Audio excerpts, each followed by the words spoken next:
Get your hands on stylish t-shirts, hoodies, and more at wearbuff.com. That's wearbuff.com. And make sure to use the promo code TWB at checkout for 20% off your first order. Stay Buffalo proud with Wear Buff. The Buffalo Bills fall to the New England Patriots in Week 18 in what was my favorite Bills loss of all time. This week on the Wandering Buffalo Bills podcast. You're now listening to the Wandering Buffalo podcast with your host, Justin Goddard.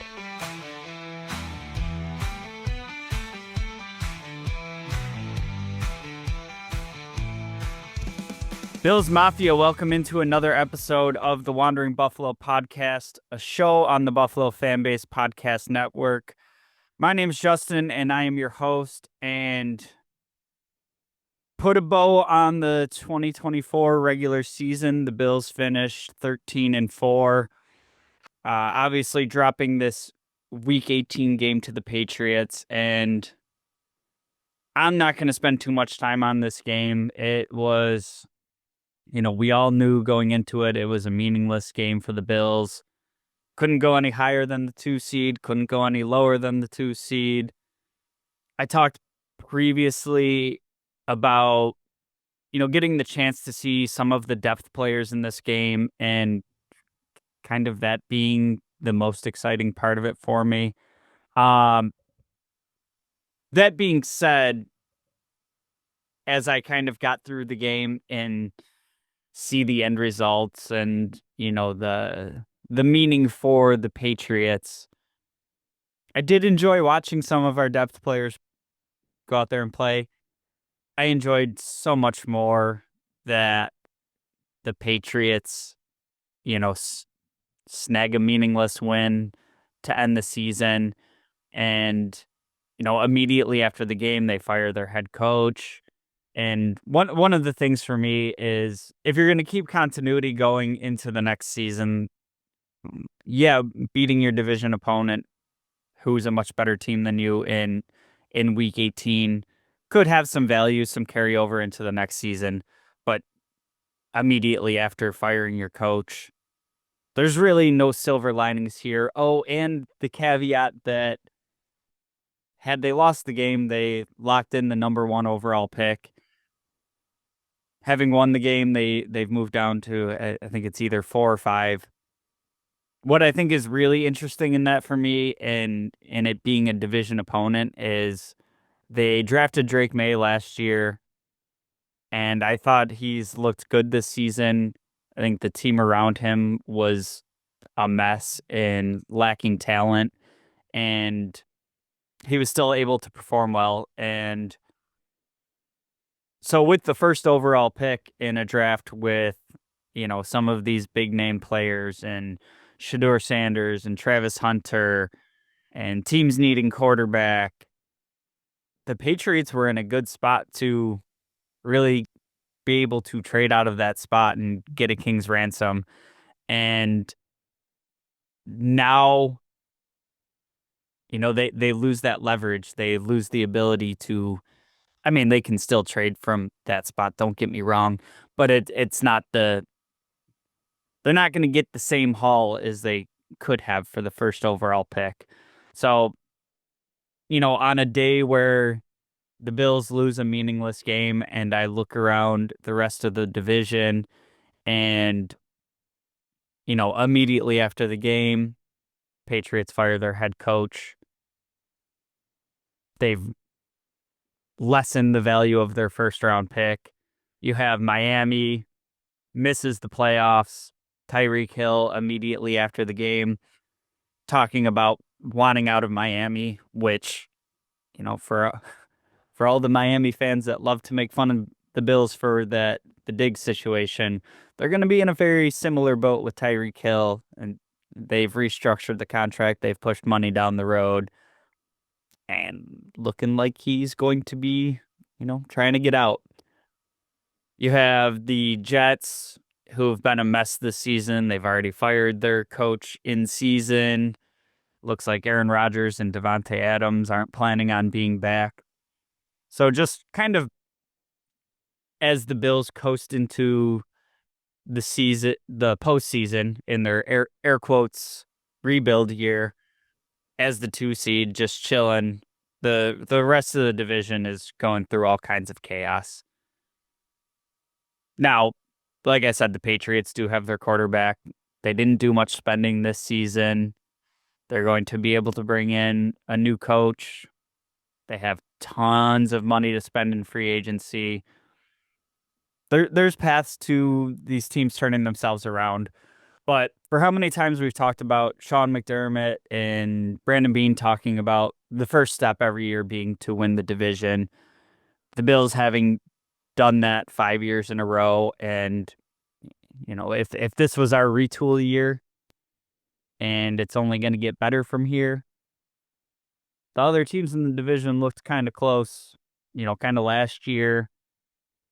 Going into the season, we saw how many, national pundits were picking the Jets or the Dolphins to win the division. And then we see how far off those teams were while the Bills were in their, again, retooling year. So prospects for the future look good. I think this year playoff run it's going to be a difficult road. It kind of will be every year. And it's going to start this year locked in with the Broncos coming up.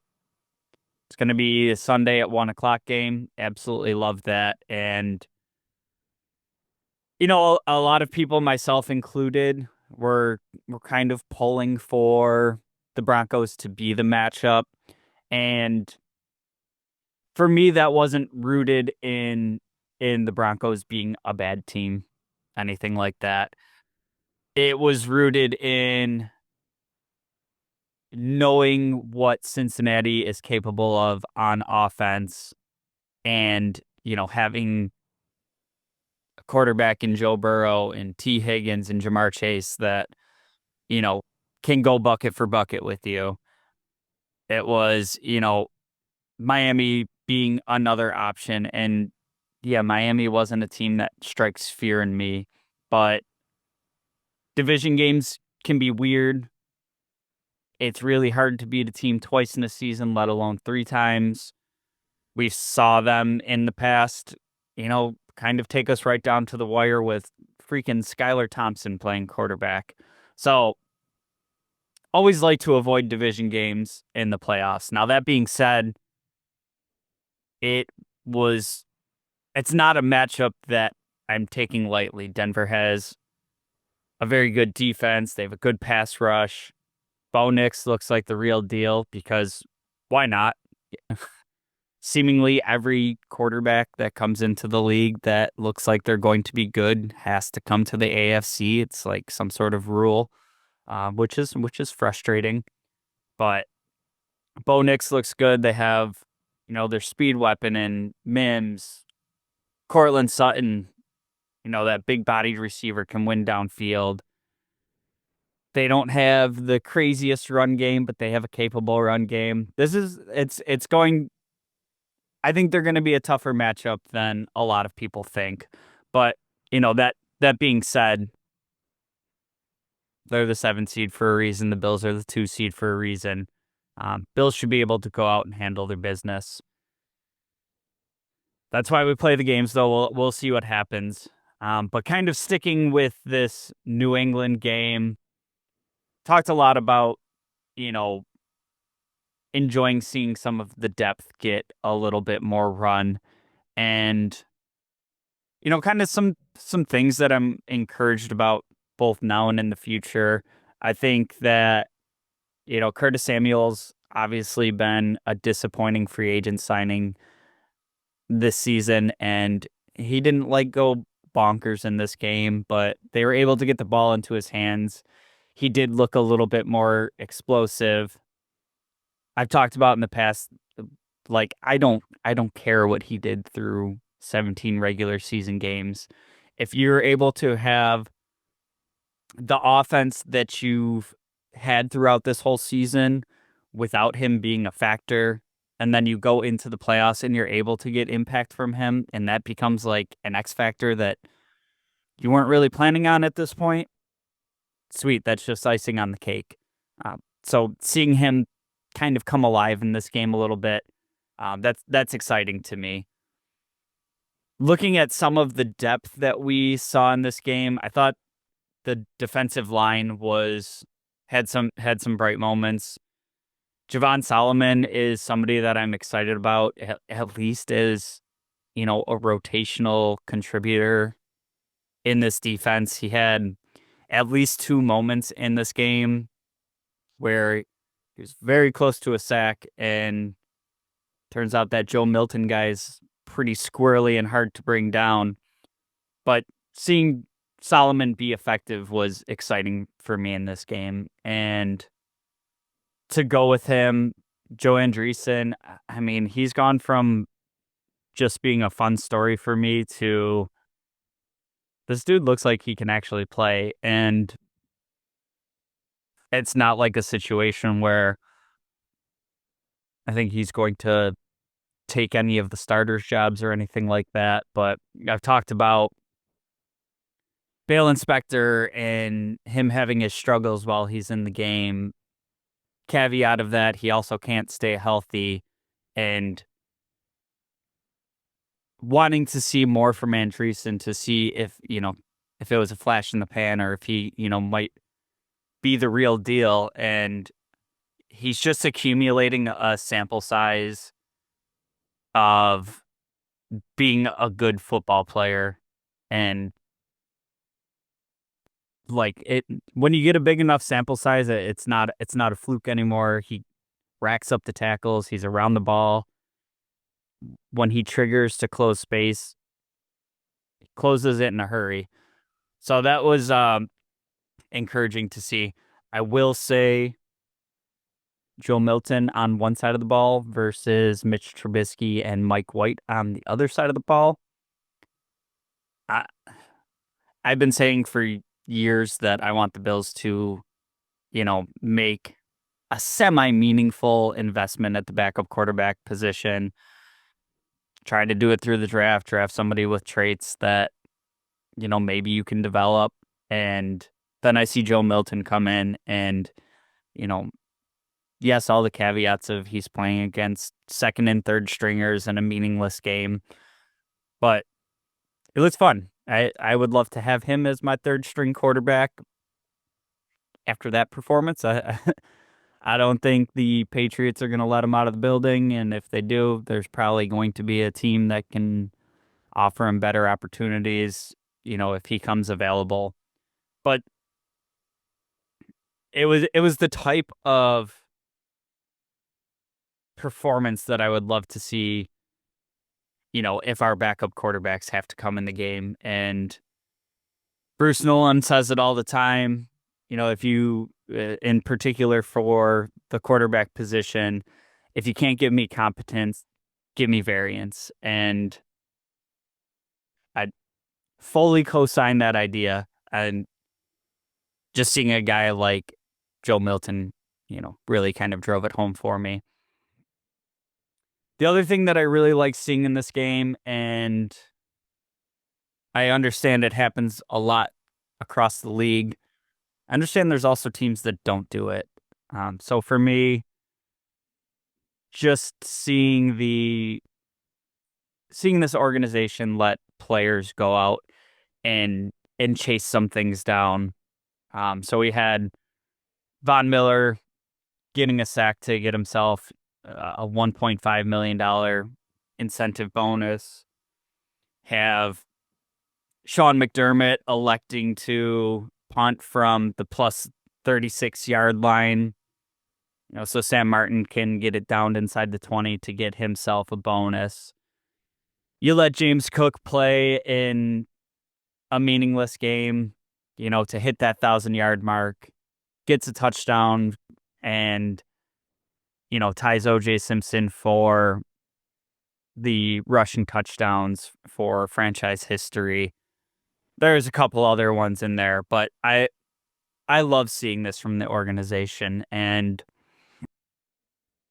when I'm looking at, the other side of the coin for this, we see Cooper Rush in Dallas, who's been starting pretty much the whole season since Dak went out, and he could have hit a $250,000 playing time bonus, and the Cowboys elect to start Trey Lance in this season finale, and Jerry Jones says after the game that he didn't know about it, and I'm not buying that. I think that's a fully intentional move to penny pinch your players, and I just look at things like that and the culture in Buffalo and things that have changed. And like, if I was a player in the league, what would make me want to choose Buffalo? And, you look at things like states without income tax and the weather and the nightlife, all these things that used to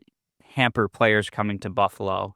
And now you have continuity in an organization. You have Josh Allen. You have a team that does right by their players. And when you're putting together your recruiting pitch for players coming in and getting them to choose you over another team when, you know, every team's going to offer them comparable dollar amounts, I think these things matter a lot more than we think they do or give them credit for. And it's something that players pay attention to. It's something that when players get together, they talk about. I think it matters a ton. And but even if it didn't matter for all of that, I look at this of like, if it was me working for a company and how I would want to be treated. And the Bills run their organization in a way that it would be an organization that I would want to work for. It's an organization that I'm proud of. When we see, the NFL's a tough business. Right? There's they're quick to react on firing coaches, cutting players, benching people, and in a business that's kind of ruthless like that, to see a team have that real, family feel, really care about each other, letting their players, chase down things. And they also did this in a smart way, right? James Cook, for example, they tried to get him the touchdown early and he wasn't getting in. And McDermott was even asked at halftime of like, will we see James Cook get another crack at it? And he's like, I sure would like him to get it, but we got to be smart for what we have ahead as well. And James Cook able to come in for another couple snaps and be able to get that touchdown. But that I think I just don't want it to get lost in the scope of things of like that takes balls from Sean McDermott, right? If you let James Cook go out there and chase down this individual goal of his while you have the whole team headed into the playoffs, you have bigger goals, for your season than that. If James Cook goes out there and blows out his knee and can't play the remainder of the season, Sean McDermott will get crucified for that. I can sit here fully, completely honest about it, and I know it's not fair, but I can sit here and be very candid with you. If James Cook got hurt in this game, Keon Coleman, Rasul Douglas, any of these players that you saw in there that are super valuable players into the playoffs, if one of those players gets hurt while McDermott's letting them chase down a personal goal, we would murder him for that. Calling for his head, all of that.